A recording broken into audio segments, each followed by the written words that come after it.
ध्वनिर्वर्णा पदं वाक्यमित्यास्पद चतुष्टयम् यस्याः सूक्ष्मादि भेदे वाग्देवीं तामुपास्महे।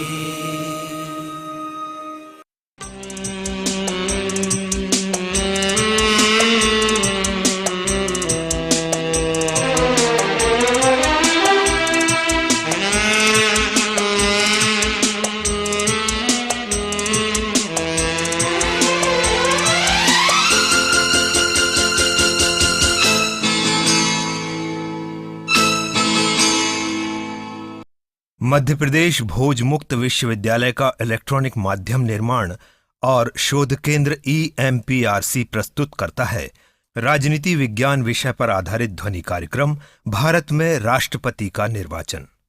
ये कार्यक्रम MA राजनीति विज्ञान के प्रथम वर्ष के विद्यार्थियों के लिए द्वितीय प्रश्न पत्र भारतीय सरकार और राजनीति की तीसरी इकाई पर आधारित है।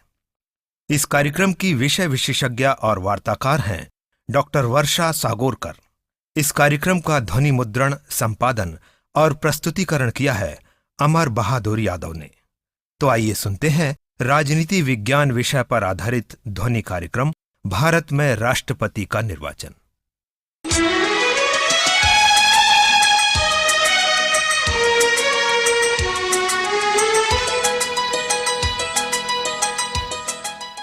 नमस्कार साथियों, आज हम भारत के राष्ट्रपति की निर्वाचन प्रक्रिया के संबंध में चर्चा करेंगे कि भारत के राष्ट्रपति का निर्वाचन किस प्रकार से होता है।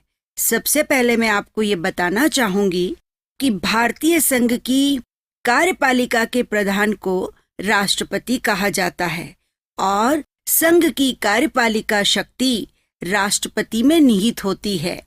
चूंकि भारत में संसदात्मक शासन व्यवस्था को अपनाया गया है और संसदात्मक शासन व्यवस्था की ये विशेषता होती है कि वहाँ शासन के दो प्रधान होते हैं।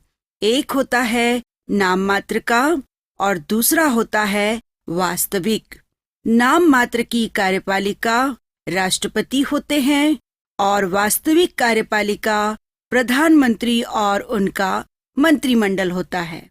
संविधान के द्वारा समस्त शक्तियां राष्ट्रपति में निहित होती है और उसका उपयोग प्रधानमंत्री और उसके मंत्रिमंडल के द्वारा किया जाता है।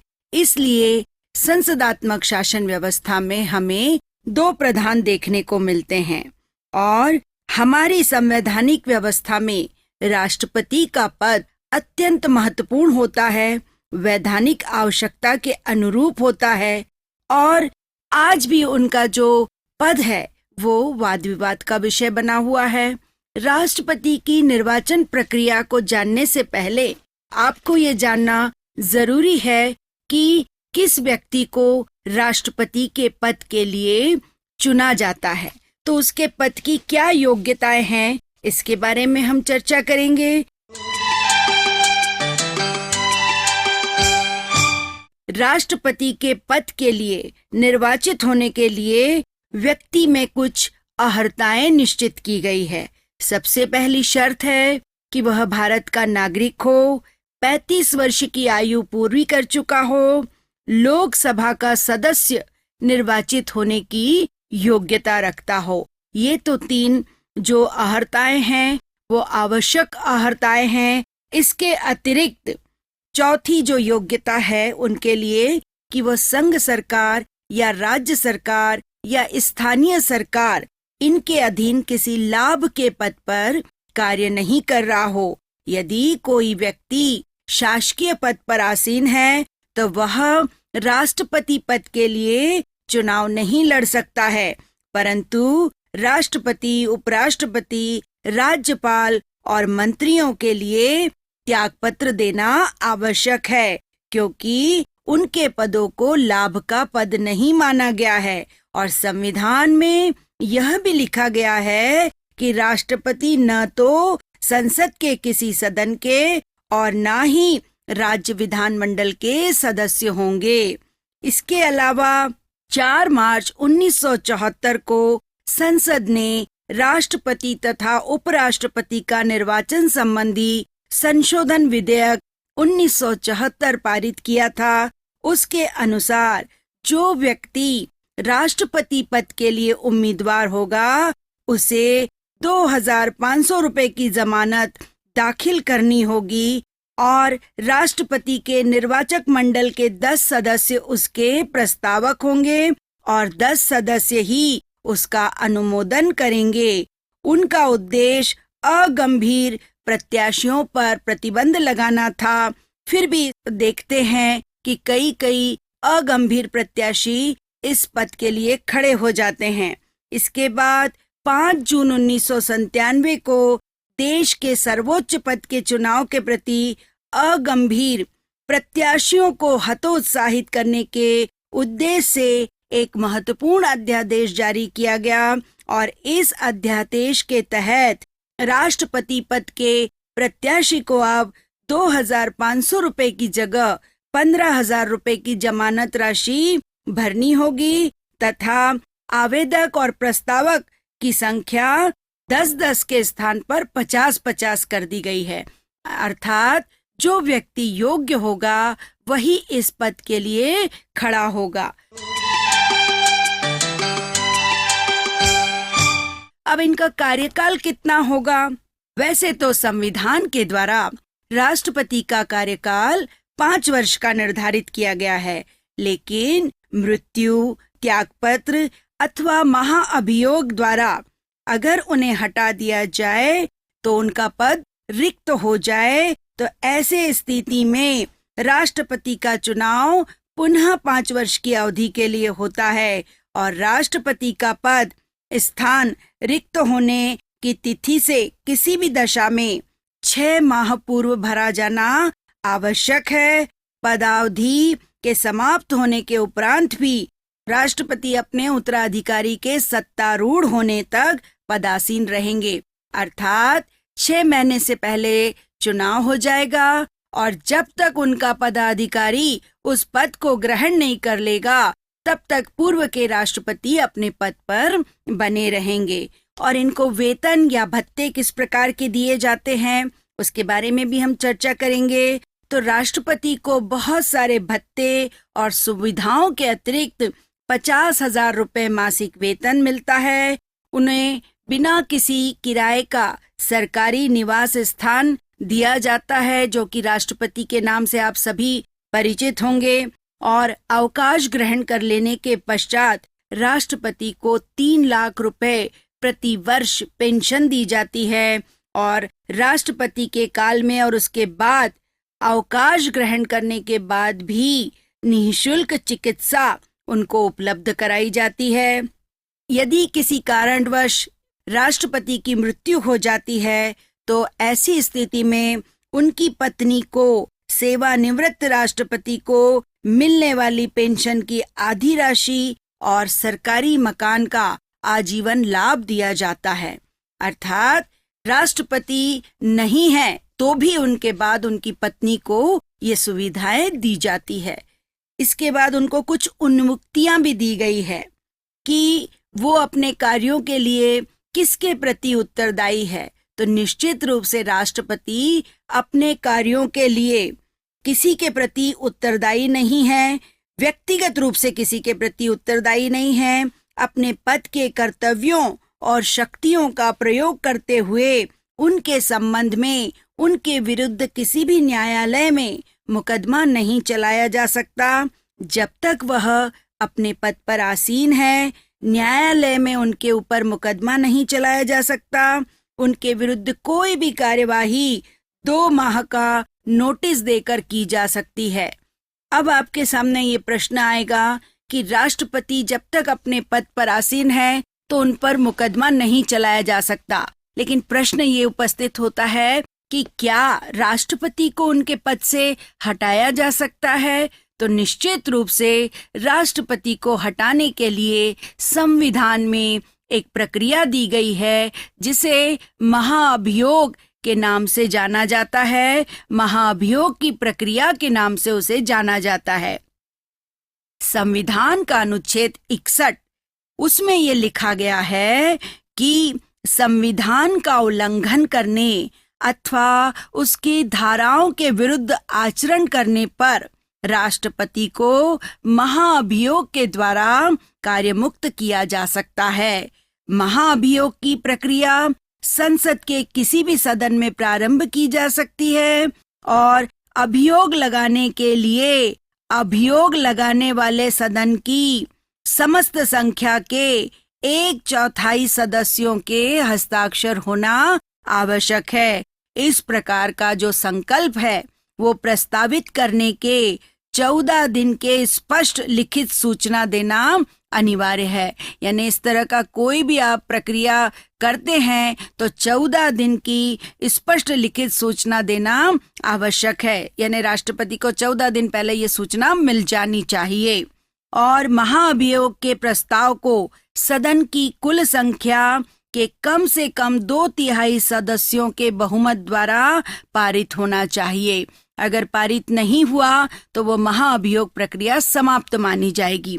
जब एक सदन प्रस्ताव पारित कर देगा तो उसे दूसरे सदन में विचारार्थ भेजा जाएगा। यह सदन महाअभियोग के कारणों की जांच करेगा। इस स्तर पर राष्ट्रपति को यह अधिकार है कि वह स्वयं उपस्थित होकर अपनी स्थिति स्पष्ट करे और जांच के दौरान अपना प्रतिनिधित्व प्रस्तुत करे। यदि सदन 2/3 बहुमत द्वारा इस प्रस्ताव को पारित कर देता है तो राष्ट्रपति को अपना पद रिक्त करना पड़ेगा। आपको इसमें मैं जानकारी देना चाहूंगी कि ये जो व्यवस्था है वो अमेरिका में भी है और आपने बिल क्लिंटन का नाम सुना होगा, उनके ऊपर भी महाअभियोग आरोप लगाया गया था। तो राष्ट्रपति को केवल महाअभियोग के द्वारा ही उनके पद से हटाया जा सकता है, या तो वो स्वयं त्याग पत्र दे दे या उनकी मृत्यु हो जाए तो ही राष्ट्रपति का पद रिक्त हो सकता है, अन्यथा नहीं। अब चूंकि राष्ट्रपति जिसके पास संघ की कार्यपालिका शक्ति होती है, उसका निर्वाचन किस प्रकार से किया जाए ताकि निर्वाचित राष्ट्रपति हमें मिल सके, तो इसके लिए संविधान के द्वारा एक निर्वाचन पद्धति बनाई गई है। राष्ट्रपति का निर्वाचन एक निर्वाचक मंडल के द्वारा संपादित होता है, जिसमें संसद के दोनों सदनों के निर्वाचित सदस्य और राज्य की विधानसभाओं के निर्वाचित सदस्य भाग लेते हैं। प्रत्येक सदस्य की मत संख्या, जैसा आपको बता रही हूं, उस अनुसार निर्धारित होती है। कैसे? तो किसी राज्य की विधानसभा के प्रत्येक निर्वाचित सदस्य के उतने मत होंगे जितने की 1000 के गुणित इस भागफल में हो, जो राज्य की जनसंख्या को उस सभा के निर्वाचित सदस्यों की संपूर्ण संख्या से भाग देने से आए। इसको हम इस प्रकार समझ सकते हैं कि जैसे आप गणित करते हैं तो ऊपर लिखेंगे आप राज्य की कुल जनसंख्या, इसको बाद में मैं मध्य प्रदेश के साथ आपको बताऊंगी। तो राज्य की कुल जनसंख्या, उसके नीचे आप लिखेंगे राज्य विधानसभा के निर्वाचित सदस्यों की कुल संख्या और प्लस कर देंगे 1000 और उसके बाद उस राज्य के प्रत्येक निर्वाचक मतों की संख्या आ जाएगी। इसको मैं इस तरह से समझाऊंगी कि मान लीजिए कि राज्य की कुल जनसंख्या 2 लाख है, तो आप उसमें राज्य की कुल जनसंख्या 2 लाख लिखेंगे। राज्य विधानसभा के निर्वाचित सदस्यों की संख्या मान लीजिए 250 है, तो नीचे आप वहां पर 250 लिखेंगे, प्लस 1000 करेंगे और गुणा भाग करने के बाद उस राज्य के निर्वाचक मतों का आपको वहां पर संख्या प्राप्त हो जाएगी और उस आधार पर राष्ट्रपति के निर्वाचन में वे शामिल होंगे। और इस प्रकार जब समस्त राज्यों के मतों की संख्या प्राप्त हो जाएगी तो उन सब के योग को संसद के दोनों सदनों के निर्वाचित सदस्यों की कुल संख्या से भाग देने पर जो संख्या प्राप्त होगी वह संसद के प्रत्येक सदस्य की मत संख्या होगी। अपूर्ण संख्या जो आधे से अधिक है 1 मानी जाएगी या उसे कम छोड़ दी जाएगी। यानी आधा है तो 1 मान लेंगे और आधे से कम है तो उसे छोड़ दिया जाएगा। तो इसका आप कैसे लिखेंगे? आप इस तरह से लिखेंगे कि समस्त राज्यों की विधानसभाओं के कुल सदस्यों के प्राप्त मतों की संख्याओं का योग बटे संसद के दोनों सदनों के निर्वाचित सदस्यों की कुल संख्या, और इसका एक दूसरे से भाग देने पर जो आएगा वो आएगा संसद के प्रत्येक सदन के प्रत्येक निर्वाचित सदस्य के मतों की संख्या। तो ये तो हो गया राष्ट्रपति के निर्वाचन का फार्मूला कि राज्य का कैसे गणना की जाएगी मतों की, और विधानसभा के पश्चात संसद के मतों की गणना किस प्रकार से की जाएगी। अब ये जो मतों की गणना के संबंध में ये जो सूत्र है या जो प्रक्रिया है वो इसलिए अपनाई गई है कि राष्ट्रपति के चुनाव में विभिन्न राज्यों के प्रभाव में जनसंख्या के आधार पर एक रूपता रहे। जैसा कि आप जानते हैं कि भारत में राज्य जो हैं उनकी जनसंख्या अलग अलग है, लेकिन उनको एक रूपता देने के लिए इस प्रकार का फार्मूला दिया गया है ताकि समस्त राज्यों की विधानसभाओं को सामूहिक रूप से संघीय संसद के बराबर प्रभाव प्राप्त हो। समस्त राज्य की विधानसभाओं के निर्वाचित सदस्यों की संख्याओं का योग भारत की समस्त जनता का प्रतिनिधित्व करता है। अतः यह उचित है कि इन दोनों पक्षों को जो समान रूप से भारत की जनता का प्रतिनिधित्व करते हैं राष्ट्रपति के चुनाव में समान शक्ति प्राप्त हो। नहीं तो ये हो जाएगा कि विधानसभा है तो उनके सदस्यों की मत संख्या कम है और संसद है तो उनके सदस्यों की मत संख्या अधिक है, और प्रभाव के कारण जो समानता है उस सिद्धांत का पालन नहीं हो पाएगा। इसलिए इस प्रक्रिया को अपनाया गया और राष्ट्रपति का जो निर्वाचन है वो आनुपातिक प्रतिनिधित्व के अनुसार एकल संक्रमणीय मत पद्धति से गुप्त मतदान के द्वारा उनका निर्वाचन होता है। फिर से देखिए, आनुपातिक प्रतिनिधित्व प्रणाली, एकल संक्रमणीय मत प्रणाली और गुप्त मतदान, ये 3 चीजें आप याद रखिए कि प्रत्याशियों के जो नाम हैं वो एक मतदान पत्र पर छाप दिए जाते हैं और नामों के आगे वरीयता मतदान के लिए स्थान छोड़ दिया जाता है। मतदाता चुनाव लड़ने वाले सभी प्रत्याशियों के सामने अपनी पसंद का अंक लिख सकता है। साधारणतः प्रत्येक मतदाता को उतने ही मत देने का अधिकार होता है जितने प्रत्याशियों के नाम मतदान पत्र में छपे होते हैं।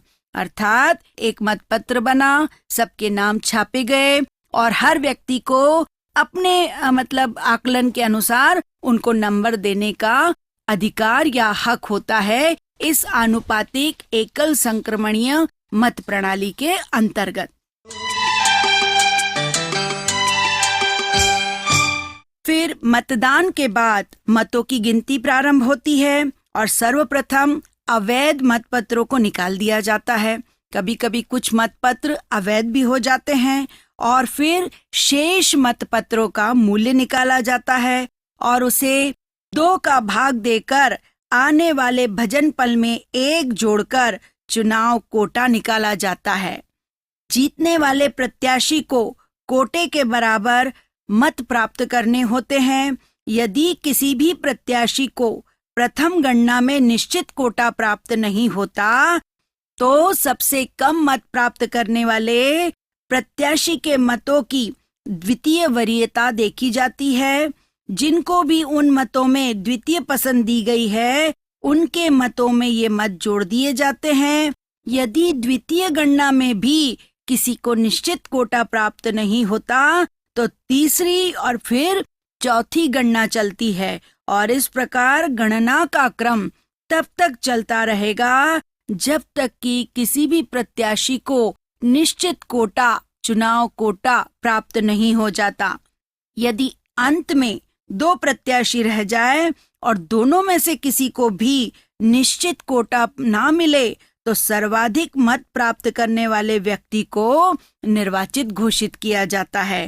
भारत के जितने भी राष्ट्रपति के चुनाव हुए हैं उनका निर्णय तो पहली ही गणना से हो गया था। केवल 1969 में जो राष्ट्रपति का निर्वाचन हुआ था उसमें द्वितीय पसंद के मतों की गणना हुई थी और तब श्री वीवी गिरी को निश्चित कोटा प्राप्त हुआ था। अर्थात प्रथम और द्वितीय कोटे के आधार पर राष्ट्रपति का निर्वाचन किया जाता है। इस प्रकार के मतों के मूल्य के आधार पर मतों की गणना की जाती है। यदि प्रथम वरीयता मतों की गणना में किसी उम्मीदवार को जीत के लिए आवश्यक 50% से अधिक मत नहीं मिल पाते तो द्वितीय वरीयता के मतों की गणना कर उसके आधार पर चुनाव का फैसला किया जाता है। अगस्त 1969 में भारतीय राष्ट्रपति का जो 5वां चुनाव हुआ था उसमें द्वितीय वरीयता के मतों की गणना आवश्यक हो गई थी, क्योंकि इस चुनाव में श्री वीवी गिरी को 4,20,077 और श्री संजीव रेड्डी को 4,05,427 मत प्राप्त हुए थे।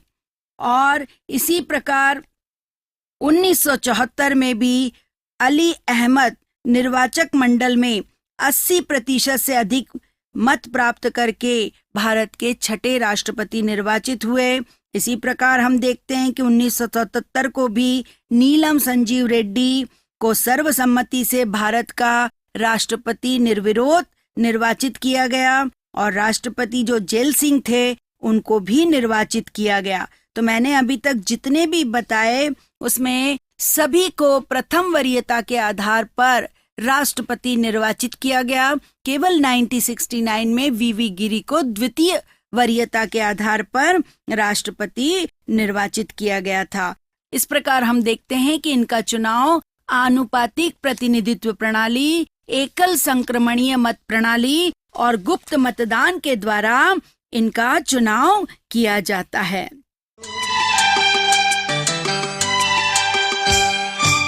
अब ये में जो चुनाव होता है उसमें सांसद के मूल्य, जो सांसद मत देते हैं उनके मत का मूल्य बताती हूँ। जैसे यहाँ पर किया जाता है, इसका जो फार्मूला मैंने आपको बताया था उसमें हम किसी भी संख्या को, जो मैंने इतने सारे राष्ट्रपति के निर्वाचन के मत मूल्य बताए थे, किसी भी संख्या को उसमें रखकर और आप किसी भी प्रकार से मतलब जो फार्मूला दिया गया है गुणा भाग करके किसी भी व्यक्ति या सांसद या विधानसभा के जो सदस्य हैं उसके मतों के मूल्य को जान सकते हैं इस फार्मूले के आधार पर। अब राष्ट्रपति के संबंध में या निर्वाचन के संबंध में जो भी मतभेद, संशय या आपत्ति होती है किसी को, क्योंकि निर्वाचन गुप्त होता है तो आपत्ति हो सकती है, तो उसके विरुद्ध सर्वोच्च न्यायालय में प्रतिवेदन किया जा सकता है और सर्वोच्च न्यायालय का जो फैसला होता है वो अंतिम और सर्वमान्य होता है। जब 1974 में राष्ट्रपति का निर्वाचन हुआ था तब गुजरात विधानसभा भंग हो चुकी थी और फिर ये प्रश्न उपस्थित हुआ कि क्या गुजरात विधानसभा के भंग होने के बावजूद भी राष्ट्रपति का निर्वाचन किया जा सकता है। इस संबंध में राष्ट्रपति ने 29 अप्रैल 1974 को संविधान के अनुच्छेद 143 के अधीन सर्वोच्च न्यायालय से परामर्श मांगा।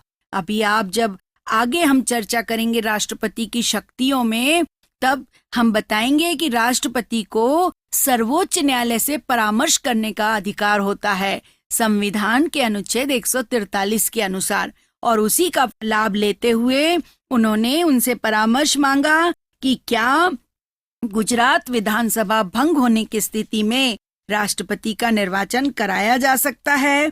तब मुख्य न्यायाधीश की अध्यक्षता में एक 7 सदस्यीय संवैधानिक पीठ ने इस प्रश्न पर विचार किया और ये मत दिया कि राष्ट्रपति के चुनाव वर्तमान राष्ट्रपति का कार्यकाल समाप्त होने से पूर्व ही होने चाहिए और एक राज्य की अगर विधानसभा भंग भी है तो भी चुनाव हो सकते हैं।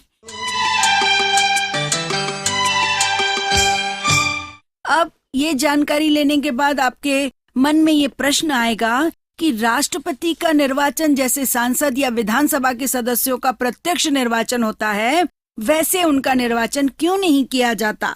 तो इसके लिए भी जो संविधान में व्यवस्था की गई है वो इस प्रकार है कि यदि राष्ट्रपति का निर्वाचन समस्त जनता के द्वारा प्रत्यक्ष रूप से होगा तो इतने सारे, कितनी जनसंख्या है अभी आप देख लीजिए, इतने सारे लोगों का निर्वाचन में भाग लेना बड़ा कष्टदायक होगा।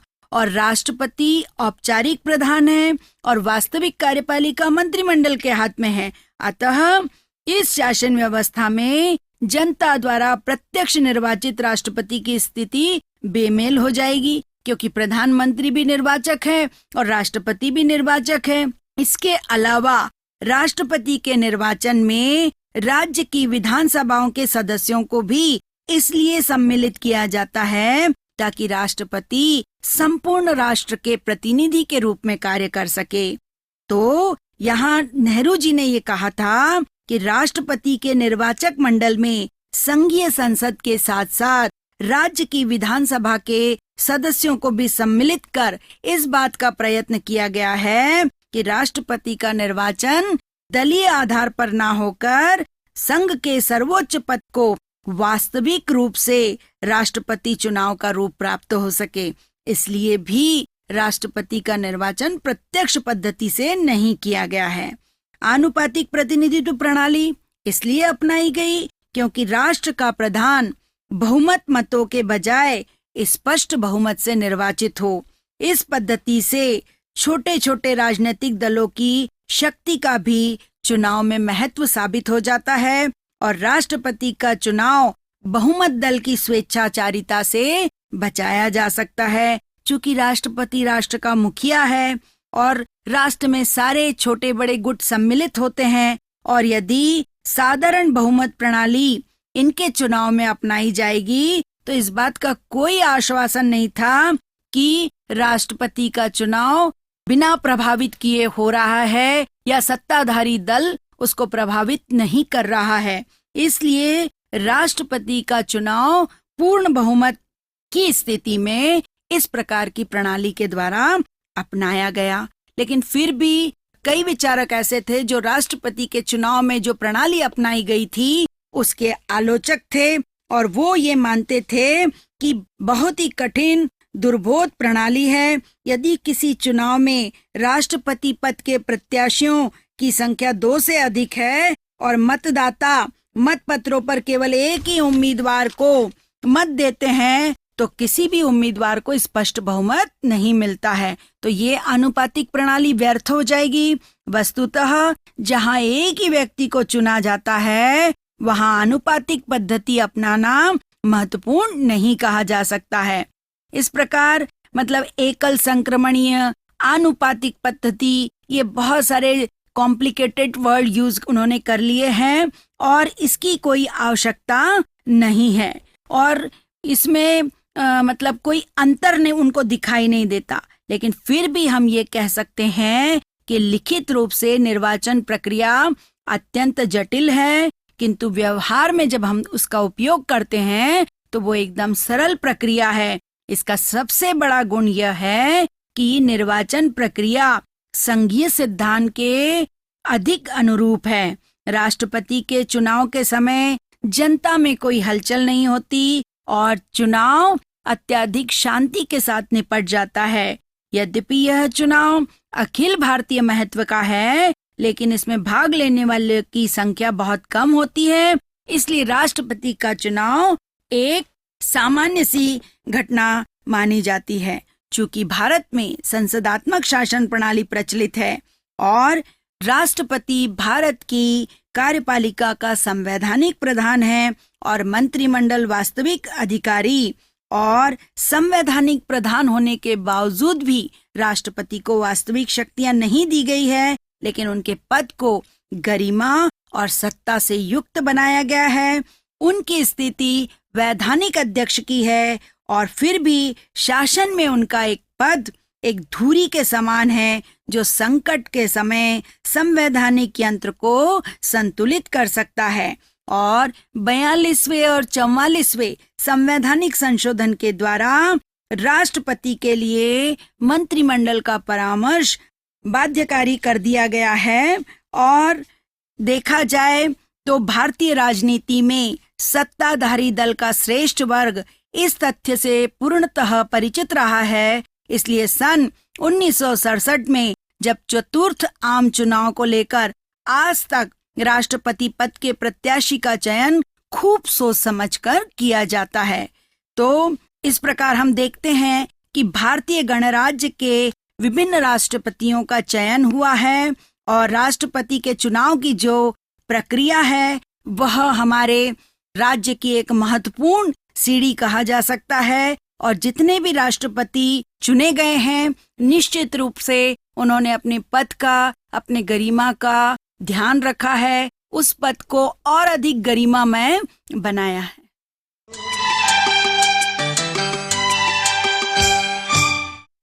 आज हमने राष्ट्रपति के निर्वाचन के बारे में चर्चा की। निश्चित रूप से उनका पद बहुत अधिक महत्वपूर्ण है, निर्वाचन बहुत अधिक महत्वपूर्ण है और संघ की कार्यपालिका शक्ति के अधिकारी होने के नाते उनका पद भी बड़ा ही गरिमामय है।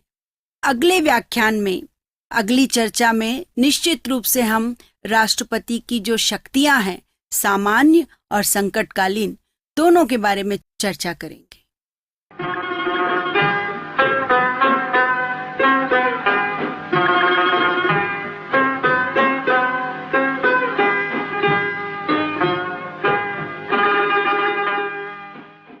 अभी आप सुन रहे थे राजनीति विज्ञान विषय पर आधारित ध्वनि कार्यक्रम भारत में राष्ट्रपति का निर्वाचन।